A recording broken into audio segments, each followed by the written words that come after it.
যেহেতু আজি সদৌ অসম নাট্যগীত ছাত্ৰ সন্থা সভাপতি ডাঙৰীয়া উপস্থিত হৈছে তেখেতৰ নেতৃত্বত আমাৰ সদৌ অসম ভিত্তিত যিখন আমাৰ কমিটি এই কমিটিৰ জৰিয়তে আমাৰ অসমত থকা নাটযোগী মানুহখিনিক আমি একলগ কৰাৰ যি প্ৰচেষ্টা চলাইছে দাদাক ধন্যবাদ দি আপোনালোকে চবে বহুত ডাঙৰকৈ হাত চুপি দিব লাগে বহুত ধন্যবাদ বহুত ধন্যবাদ আৰু আজি যেহেতু আমাৰ অভ্যৰ্থনা সমিতি গঠন কৰা হৈ গ'ল আৰু অভ্যৰ্থনা সমিতিখন গঠন হোৱাৰ পিছত এনেকৈ দুপৰীয়া যি লঘু আহাৰ গ্ৰহণ কৰিছে খিচৰি বনাইছে খিচৰি কেনেকুৱা হৈছে ভণ্টি খিচৰি কেনেকুৱা টেষ্ট হৈছে ঠিক আছে খাই থাক আইঅ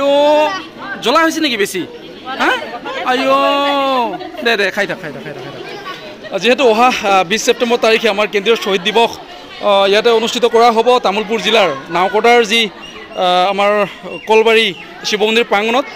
সেই উদ্দেশ্যে আজি এখন 51জনীয়া আমাৰ অভ্যৰ্থনা সমিতি গঠন কৰা হৈ গ'ল আৰু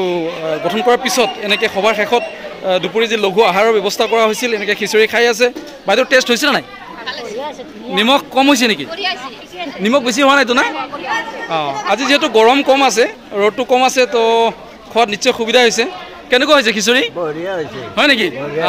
অনুষ্ঠানখন ভাল হ'ব তেতিয়া দাদা খাইছে ঠিক আছে দা বঢ়িয়া খাই থাকক হয় না ঠিক আছে যেহেতু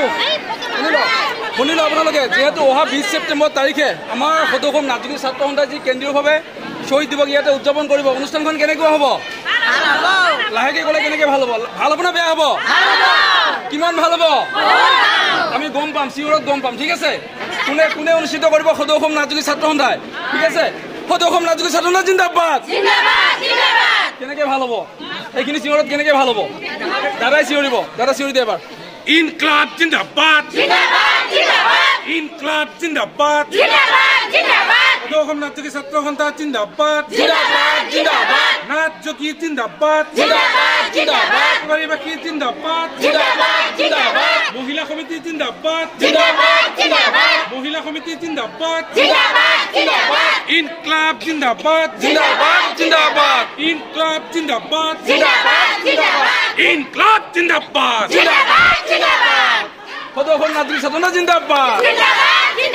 যি কি নহওক বহুত ধন্যবাদ চবে এবাৰ ডাঙৰকৈ হাত চাপৰি হ'ব লাগে আমাৰ অনুষ্ঠান বহুতে ভাল হ'ব লাগিব আৰু আমাৰ যে সংকল্প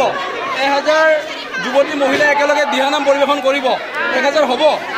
নাম লিখি বেছিকৈ হ'ব লাগিব আমি কমেও ধৰিছোঁ ঠিক আছে অনুষ্ঠান ভাল হ'ব লাগিব ঠিক আছে তো গতিকে ৰাইজ যেহেতু অহা 20 ছেপ্টেম্বৰ তাৰিখে সদৌ অসম নাট্যগীত ছাত্ৰ সন্থাই অনুষ্ঠিত কৰা যি কেন্দ্ৰীয় শ্বহীদ দিৱস শ্বহীদ মনবৰ মাথৰ যি কেন্দ্ৰীয় শ্বহীদ দিৱস এইবেলি আমাৰ তামুলপুৰ জিলাৰ নাওকটা বৃহত্তৰ নাওকটা অঞ্চলৰ আমাৰ যি কলবাৰী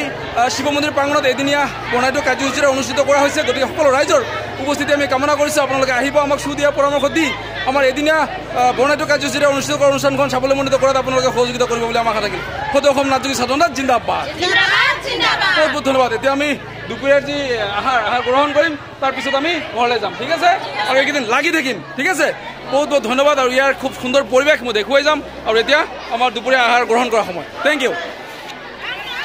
তো মই এই ভিডিঅ'ৰ জৰিয়তে সমূহ অসমবাসী ৰাইজক মই জনাব বিচাৰিছোঁ আপোনালোকে আহক অহা 20 ছেপ্টেম্বৰ তাৰিখে মই জনাব বিচাৰিছোঁ বিশেষকৈ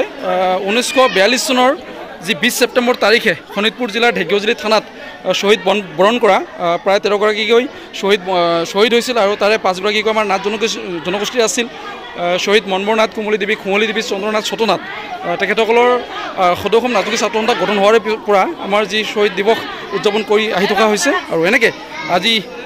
এইবেলি আমাৰ যি তামুলপুৰ জিলাৰ নাওকটাৰ এই কলবাৰী যি শিৱ মন্দিৰ প্ৰাংগণত এদিনীয়াকৈ অনুষ্ঠিত কৰা হ'ব আৰু সেই উদ্দেশ্যে আজি এখন অভ্যৰ্থনা সমিতি গঠন কৰা হৈ গ'ল আৰু অভ্যৰ্থনা সমিতিখন গঠন হোৱাৰ পিছত এনেকৈ দুপৰীয়া যি লঘু আহাৰৰ ব্যৱস্থা কৰা আছিল খিচৰি খাইছে টেষ্ট হৈছে